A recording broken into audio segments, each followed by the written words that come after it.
गाजियाबाद से है अगले कॉलर, स्वागत है आपका। हाँ जी मैडम, नमस्कार। हकीम नमस्कार साहब सर। नमस्कार जी। जय हिंद, स्वागत है भाई।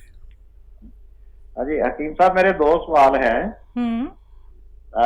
मेरे भतीजे हैं जी, तीन भतीजे हैं। उनको एक टेंडेंसी हो गई है कि तीनों को ना पथरी बार बार हो जाती है, निकल भी जाती है कोई ना कोई दवाई से। हम्म, और अब एक जो सबसे बड़ा भतीजा है उसके पथरी 13-14 mm की है शायद, हम्म, किडनी में थी। हम्म, तो वो उनको वो जो अभी मैंने पीछे पूछा था, वो गूलर वाला नुस्खा मैं बताने जा रहा था, तो वो कहते कि मेरी पथरी जो है वहां से खिसक कर यूरिनेटर में आ गई है। तो हम्म, क्या वो गूलर वाला जो नुस्खा है वो कहीं सिर्फ किडनी में ही उसको पथरी को गलाता है, या यूरिनेटर में भी वैसे ही काम करेगा उसको निकालने के लिए?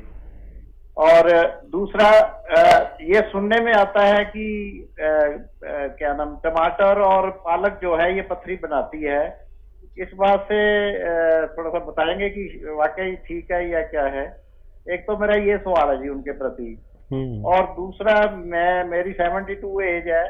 मैं गदूद के बारे में कहना चाहता था कि मेरा बहुत साल पहले जो गदूद का जो साइज आता था वो 26 आता था। हम्म, फिर टाइम उसके 1-2 सालों बाद फिर 33 हुआ। अब लेटेस्ट जो है 36 साइज हो गया उसका। हम्म, तो मेरी बात एक बार हुई थी आपकी कंपनी से, तो एक डॉक्टर कह रहे थे कि 22 तक तो चल जाता है, उससे ऊपर गदूद जो है वो दवाई काम नहीं करती, ऑपरेशन कराना पड़ता है। तो लेकिन आपने गदूद के दो नुस्खे मेरे पास नोटेड है। हम्म, एक में तो लाजवंती, अलसी, कत्था, इसबगोल और गोंद मोरिंगा है, 5 चीजें। हम्म, और दूसरा नुस्खा है, उसमें अलसी की जगह धनिया है, और वो 6 का उसमें आंवला और ऐड है। तो हम्म। इन दोनों में से कौन सा ज्यादा कामयाब रहेगा? और ये ठीक। इसके साइज को भी घटाता है या? क्योंकि इंग्लिश दवाई में जो दी है, डॉक्टर कहते हैं कि ये आपके सिम्टम को तो ठीक कर देगा, जो नाड़ी होती है उसको ढीला कर देते हैं, तो पेशाब आपका जो बाद में बूंद बूंद आता है उसको तो कर देगा, लेकिन पथरी के उसके गदूद के साइज को ठीक नहीं करेगा। तो ये हमारा नुस्खा भी जो है ये उसको साइज को घटाता है या वैसे ही नॉर्मल पेशाब को ठीक करता है? ये दो सवाल है मेरे। ठीक ठीक है। पहले आपके ताल्लुक से ही बात करते हैं। ये देखिए, मैं एक नुस्खे को 3-4 तरह से बताता हूँ, और वो जो भी मैं बताता हूँ वो तजर्बे से गुजरा हुआ होता है। तो नुस्खा आप कोई भी लें, और लेकिन जो भी मैंने बताया वो पूरा लें। और आपके लिए ख़ास मैं बता देता हूँ कि ये जो दोनों में से एक कोई भी नुस्खा लेंगे, लेकिन आप जब ये लें तो इस नुस्खे में अलग से एक गोंद आता है, गोंद चिलगोज़ा, वो अलग से पाउडर बना के रखें। ये भी एक रॉ मटेरियल है। और जब नुस्खा लें तो आधा चुटकी पूरे दिन में एक बार एक खुराक के साथ गोंद चिलगोज़ा मिलाकर खाएं। अब आप ये ना सोचना कि मुझे ये तीसरा नुस्खा बता दिया।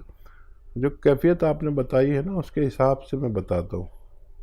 तो ये नुस्खा तो आपको 2 बार लेना है, लेकिन एक बार गोंद चिलगोज़ा एक चुटकी किसी भी वक्त इसके साथ खा लें, या अलग से भी खा सकते हैं। वो नुस्खा 2 बार लें, और ये आपको फ़ायदा पहुंचा सकता है। और बच्चों के लिए देखिए, ये नुस्खा जो गूलर वाला है अच्छा काम करता है। और ये पेशाब के रास्ते से काम करता है। मैं जैसे आपसे कहता हूँ ना कि गूलर के पत्ते खाएं, 3-4, 5 या 3, या जैसे भी पत्ते अगर नरम हो, कोपले हों तो ज़्यादा खाएं, और सख्त हों तो कम खाएं। इस पर निर्भर है कि पत्ते कैसे हैं। और एक चुटकी नमक ज़ैतून 2 गिलास पानी में मिला के 1 या 2 नींबू डाल दें। तो ये उसी तौर पर काम करता है जो नाली है ना पेशाब की, उसके ज़रिए दवा जाकर उसको फोड़ती है। और ये वहाँ भी फोड़ना चाहिए जहाँ पर उसकी पथरी अटक गई है, यानी किडनी से आगे यूरेटर में। तो कोशिश करें।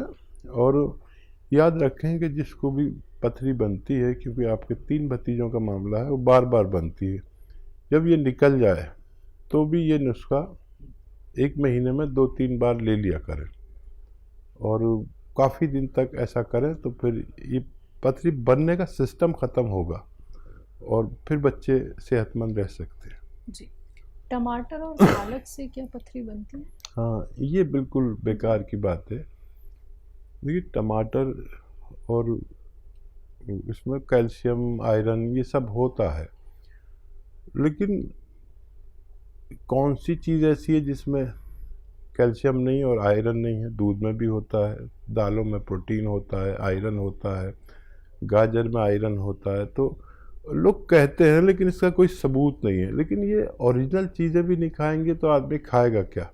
खाइए ज़रूर, लिमिट में खाइए, और ऐसे लोगों को पानी 2.5-3 लीटर ज़रूर पीना चाहिए और ये नुस्खा इस्तेमाल करें। और ज़्यादातर पथरी जो है, ये जो डॉक्टर रोज़ाना कैल्शियम देते हैं ना 2-2, उससे बनती है। एक कैल्शियम 1 हफ्ते के लिए काफ़ी है एक आदमी के लिए, लेकिन रोज़ खिलाते हैं, जब समझ में कुछ नहीं आता तो कैल्शियम 2-2 बार खिलाने लगते हैं। कैल्शियम कम खाएं, और ये ओरिजिनल चीज़ भी नहीं लेंगे तो खाएगा क्या आदमी? कौन सी चीज़ है जिसमें पालक जैसे असरात नहीं हैं या टमाटर जैसे असरात नहीं? कोई चीज़ ऐसी है ही नहीं।